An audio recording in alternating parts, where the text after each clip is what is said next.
दोस्तों किसी की रिलेशनशिप सामान्य रहेगी या उसके अंदर चुनौतियां रहेगी, ये उनकी कुंडली तय करेगी वैसे। पर दोस्तों अभी मिथुन राशि का जो गोचर है तकरीबन तकरीबन साल भर से, या कहे कि साल भर के मध्य यानी कि 8-10 महीनों से ये थोड़ा चुनौतीपूर्ण प्रेम संबंधों को बताता है, चुनौतीपूर्ण संबंधों को बताता है। मैंने यहाँ प्रेम संबंध लिखा है पर चुनौतीपूर्ण संबंधों को भी बता रहा है मित्रों। ये मिथुन राशि के लिए ट्रांसफर की पीड़ा बता रहा है, ये मिथुन राशि के लिए संबंधों के मामलों में दिक्कत बता रहा है। तो दोस्तों चुनौतीपूर्ण रिश्ते रहे होंगे, प्रेम संबंध मिथुन राशि के इसमें थोड़े रहे होंगे। मैं ये नहीं कह रहा दोस्तों कि इसमें तलाक हो जाए या ग्रस्त जीवन बिगड़ जाए, ये नहीं कह रहा मैं एक बात बताता हूं कि इसमें थोड़ा सा यानी कि ग्रस्त या इन रिश्तों के मामलों में थोड़ी बाधाएं आती है। यानी कि विवाह तय नहीं होता है, विवाह होने में प्रॉब्लम आ रही है, विवाह होते होते रुक जाता है, विवाह के मामले में यानी कि बात पटती नहीं है, विवाह हो जाता है तो पक्का नहीं होता है। तो इस प्रकार अड़चने आती है। तो ऐसा योग राशि के अनुसार दिख रहा है। जो दोस्तों मैं जो भी आपको बता रहा हूं वो केवल राशि के अनुसार बता रहा हूं, विवाह योग कुंडली के अनुसार देखना चाहिए, क्योंकि रिलेशनशिप और संबंध कुंडली के विषय है। हाँ, राशि के अनुसार उसका प्रभाव तो पड़ता ही है। राशि के अनुसार संबंधों के मामलों में यानी कि मिथुन राशि के लिए थोड़ी बाधा बनी हुई थी, और हो सकता है कि इसके कारण मिथुन राशि की रिलेशनशिप थोड़ी सी बीच बीच में असामान्य हुई हो। ये किसी के लिए ज्यादा हुई हो, किसी के लिए कम हुई हो।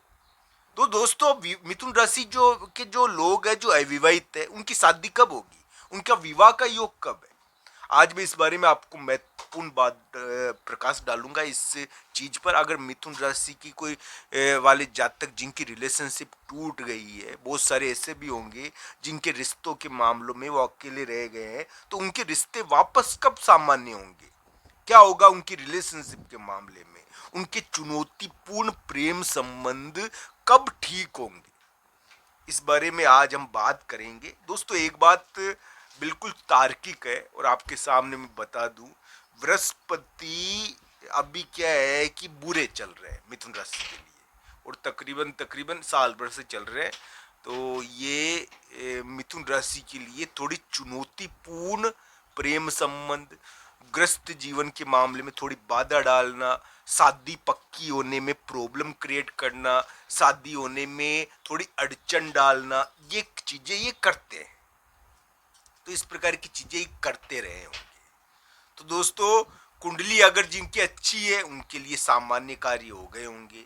जिनकी कुंडली में यानी कि दशा अंतर्दशा खराब है, तो दोस्तों उनको विवाह के मामले में नाक को चने चबाने पड़े होंगे, या मान लो विवाह पक्का नहीं हो रहा होगा, तो इस प्रकार की दिक्कतें आई होगी। दोस्तों ऐसी एक महत्वपूर्ण बात मैं आपको बता दूं कि मिथुन राशि के लिए मई मई यानी मध्य के बाद जब ये बृहस्पति राशि बदलेंगे तो उम्मीद बनती है उनके लिए विवाह योग प्रारंभ हो जाएगा, उनके विवाह की संभावनाएं बढ़ जाएगी। तो 2025 में विवाह योग बनता है मिथुन राशि के लिए।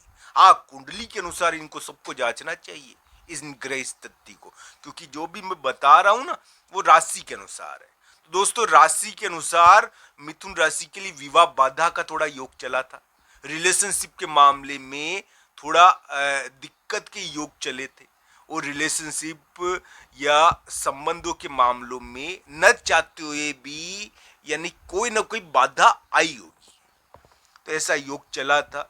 अब ये ऐसी उम्मीद लगती है कि आने वाले समय में अगर कोई किसी की विवाह के मामले में लगातार बाधा चलती रही हो, विवाह नहीं हो रहा, तो आने वाले समय में क्या पता हो जाए, विवाह के मामले में कुछ स्थिति सामान्य हो जाए। पर दोस्तों सारी चीजें तो कुंडली के अनुसार देखनी चाहिए, पर चुनौतीपूर्ण प्रेम संबंध का एक पर्दा मई के महीने में गिर सकता है, यानी कि चुनौतीपूर्ण प्रेम संबंध खत्म हो सकते हैं और हो सकता है विवाह योग प्रारंभ। तो दोस्तों ये ध्यान रखना चाहिए, इन सभी चीजों को कुंडली के अनुसार देखना चाहिए, अलग अलग मामलों में अलग अलग चीजों के हिसाब से। दोस्तों मैं ये नहीं कह रहा कि सभी मिथुन राशि वाले जातक के लिए यानी कि ग्रस्त जीवन बिगड़ा हुआ है, मैं ये नहीं कह रहा। ग्रस्त जीवन में थोड़ी थोड़ी बाधा चलती है, चुनौतियां चलती है, या विवाह के मामले में, प्रेम संबंध के मामले में चुनौतियां रहती है। या तो काम यानी कि नौकरी और एक रिलेशनशिप, इन ये दोनों एक ही यानी कि एक दूसरे के विपरीत स्थिति में स्थित हो जाते हैं। नौकरी करोगे तो का यानी कि प्रेम में फोड़े पड़ जाएंगे, और प्रेम करोगे तो नौकरी में फोड़े पड़ जाएंगे, यानी करियर में फोड़े पड़ जाएंगे। तो दोनों को मिलाना कठिन होता है। ऐसी स्थिति मिथुन राशि के लिए बनी थी। मिथुन राशि वाले जातक अपने काम को और अपने संबंधों को एक साथ मिला नहीं पा रहे थे। संबंधों के मामलों में दूरी की समस्याएं आ रही थी, दूसरी जगह उनकी रिलेशनशिप बैठी हुई थी और वो उनको मिल नहीं पा रहे थे। तो इस प्रकार की स्थितियां उत्पन्न हुई मिथुन राशि के लिए, दूरी की समस्या उत्पन्न हुई संबंधों के मामलों में।